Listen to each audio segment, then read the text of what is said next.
ஹாய்ங்க. பாப்பா ஸ்ரீ சேனல் இனிய காலை வணக்கம். எல்லோரும் நல்லா இருக்கீங்களா? இன்னைக்கு நாம் எல்லாருக்கும் தெரிஞ்சிருக்கக்கூடிய சந்தேகப்படக்கூடிய ஒரு மூலிகையை பற்றி தான் பார்க்க போகிறோம். ஆனால் இது கன்ஃபார்மாக கொளிஞ்சி செடி தான், அவுரி செடி இல்லை. எல்லாருக்கும் இதனுடைய இலைகளையும்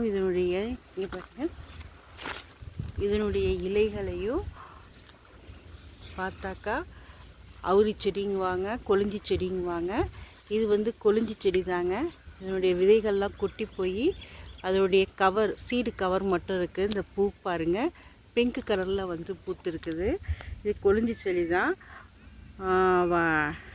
டெஃபோஷியா பர்ப்யூரியானாங்க. பர்பிள் கலரில் பூ இருக்கிறதுக்கு எல்லாமே பர்ப்யூரியா தான். புங்கன் செடியை பற்றி பார்த்தோம். அதில் வெள்ளை கலர்லேயும் இருக்கும், பிங்க் கலர்லேயும் இருக்கும். அது பிங்க் கலரில் இருக்கிற பூ பர்ப்யூரியா அப்படின்னு சொல்லுவோம். அது மாதிரிக்கு இது டெஃபோஷியா பர்ப்யூரியா. அதனுடைய கலரை வச்சு, பர்பிள் கலரை வச்சு அது பேர் அதுக்கு கொடுத்துருக்குறாங்க. வறண்ட நிலத்தில் வளரக்கூடியது. கொள்ளுக்காய் அப்படின்னு சொல்லுவாங்க, கொள்ளுக்காய் வேலை அப்படின்னு சொல்லுவாங்க. இதனுடைய பயன்களை பற்றி நம்ம இந்த பதிவில் பார்ப்போம்.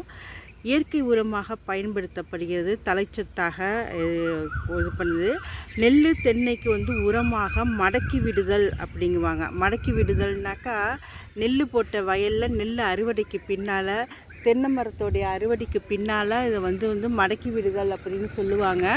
இந்த மடக்கி விடுதல் அப்படிங்கிறத பார்த்தோம் அப்படின்னாக்கா, இதை செடியை நிறையா வெட்டி நிலத்தில் போட்டுருவாங்க.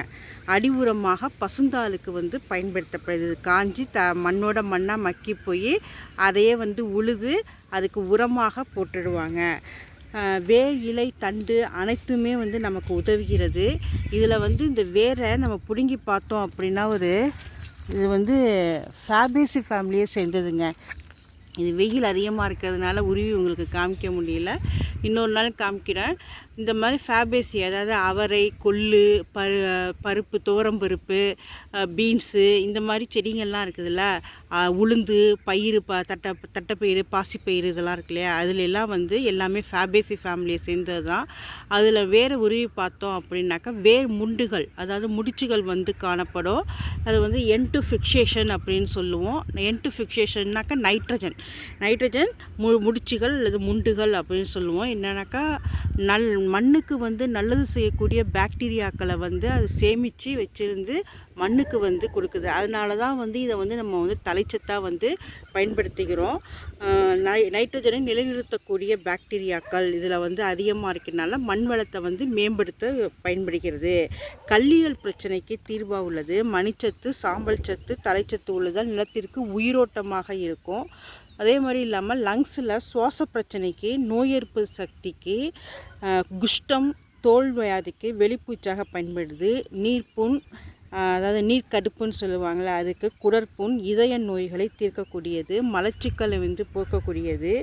இந்த இலையில் வதக்கி கொத்தமல்லி, முழு கொத்தமல்லி இருக்குல்ல, விதை கொத்தமல்லி, அது, ஜீரகம், புளி இவற்றையெல்லாம் வச்சு துவையல் செஞ்சு நம்ம சாப்பிட்லாம். இந்த இலையோட ஆவாரம் பூ, கீழாநெல்லி, துளசி இதையெல்லாம் காய வைத்து நம்ம தேநீராக போட்டு கொதிக்க வச்ச தண்ணி அதை வடிகட்டி நம்ம குடிக்கலாம். இதனுடைய வேரை பாதி அளவு எடுத்துக்கிட்டு மிளகு சேர்த்து கொதிக்க வைத்து 1 டம்ளரை அரை டம்ளராக சுண்டை காய்ச்சி குடிக்கலாம். எதுக்கு அப்படின்னாக்கா, பித்தம் நீங்கக்கூடியதாக இருக்குது. அது மட்டும் இல்லாமல் இந்த வேரை சாம்பலாக்கி அதனுடைய புகையை நம்ம சுவாசிக்கலாம். எதுக்கு அப்படின்னு பார்த்தோம்னாக்கா, நெஞ்சு சளி நீங்கிடும். சில பேர் கோணி ஊசி நுனியில் மிளகை தீயில் விளக்குலையோ அல்லது அடுப்புலையோ காமிச்சாங்கனாக்கா அது கருகிடும். அந்த மிளகு வரக்கூடிய புகையை இழுப்பாங்க, சளி நின்று போயிடும். அது மாதிரிக்கு இந்த சாம்பலை, வேர் சாம்பலை இழுக்கலாம் அப்படின்னு சொல்கிறாங்க. சிறிது வேரை நீர்மோரில் கலக்கி கொடுத்தால் இரத்தத்தில் உள்ள பிரச்சனைகள்லாம் தீர்க்கக்கூடியதாக இருக்குது. அது மட்டும் இல்லாமல் முகப்பருக்களை வந்து போக்கக்கூடியதாக இருக்குது. இந்த வேரை நீர் விட்டு கொதிக்க வச்சு அதை வந்து நம்ம வாய் பொறுக்கிற சூட்டில் கொப்பளித்தோம் அப்படின்னாக்கா பூச்சிப்பல் வராது, அதனால் இருக்கக்கூடிய வலிகள்லாம் வராது. இது மாதிரி ஏகப்பட்ட பயன்களை தரக்கூடியதாக இருக்குங்க. இது வந்து கொள்ளுக்காய் வேலை நம்ம கொழிஞ்சி அப்படின்லாம் சொல்கிறோம். உங்கள் ஊரில் இதுக்கு வந்து வேறு என்னெல்லாம் இருக்காங்கன்னு பேர் சொல்கிறாங்கன்னு பார்ப்போம். இது வெயில் காலமாக இருக்கிறதுனால இது கொஞ்சம் வந்து டல்லாக வந்து இருக்குது. இல்லைன்னா நிறையா வந்து நம்ம ஊரில் நிறையா இருக்கும். இங்கே பாருங்கள், அப்படியே கொஞ்சம் கொஞ்சமாக வந்து இங்கெல்லாம் பாருங்கள், அப்படியே வந்து மாடு வந்து சாப்பிட்ருக்கு. அதனால் வந்து நான் அது வந்து சரியாக வந்து தெரியாமல் இருக்குது. நிறைய ஏகப்பட்ட செடி வந்து இங்கே இருக்கும். இந்த இடத்துல பாருங்கள், பிங்க் கலரில் பூத்துக்கிட்டு நமக்கு இருக்குது. பளிச்சுன்னு இருந்த செடி, ஏன்னாக்கா இப்போ வெயிலாக இருக்கிறதுனால நமக்கு அது மாதிரி வந்து இருக்குது. இங்கே பாருங்கள், இங்கே ஒரே குரூப்பாக நிறையா இருக்கும்.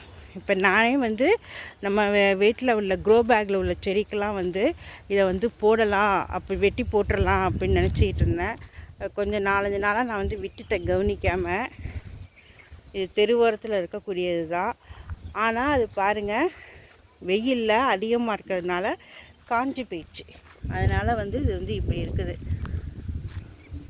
நம்ம இன்னொரு வீடியோவில் இன்னொரு பதிவில் நம்ம வேறொரு மூலிகையை பற்றி பார்ப்போம்.